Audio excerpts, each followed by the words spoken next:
Parlant toujours des épidémies, il faut dire que la Guinée a réussi à bouter hors de ses frontières la troisième vague de l'épidémie d'Ebola grâce aux partenaires comme l'UNICEF.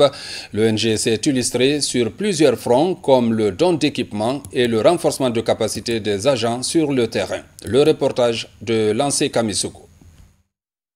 Foyer naturel de plusieurs épidémies, la région forestière vient de sortir victorieuse de la troisième vague de la maladie à virus Ebola et de la fièvre Lassa. Ce succès enregistré contre les catastrophes sanitaires est l'effort collectif du gouvernement guinéen et ses partenaires.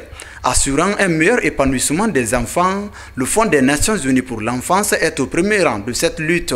Il faut souligner ici que nous avons des domaines transversaux qui englobent la question de l'égalité du genre, la question de communication pour le développement, mais surtout la question de préparation et de réponses aux urgences. Pour assurer une bonne coordination de la lutte sur le terrain, une ceinture de protection est mise en place dénommée la surveillance à base communautaire.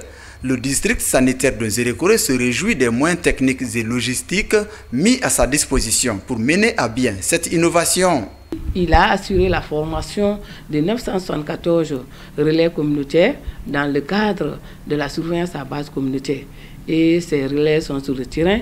Ils nous appuient dans le cadre de l'identification, de la notification des cas de décès, des cas de maladies à potentiel épidémique. Pour mieux protéger les enfants, il faut nécessairement protéger les parents. Des survivants d'Ebola ont ainsi été identifiés et assistés grâce au soutien de l'UNICEF.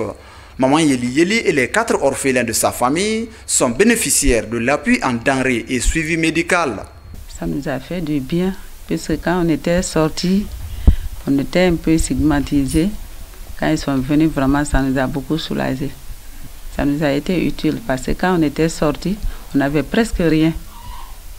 Et je ne travaillais pas avec mon état.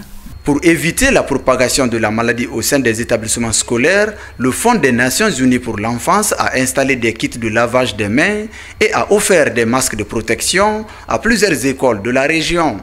Créée en 1960, l'école primaire de Mohoumou et ses 1365 élèves figurent parmi les heureux bénéficiaires.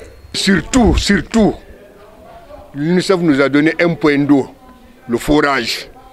Avant que l'UNICEF n'intervienne, on avait beaucoup de difficultés dans le problème d'eau. Dieu merci, nous avons maintenant de l'eau dans notre enceinte, l'enceinte de l'école. Des écoles, nous voici dans certaines familles où des campagnes de porte-à-porte ont été menées. Dans ces foyers, les animateurs communautaires sensibilisent les populations sur les méthodes appropriées de lavage des mains.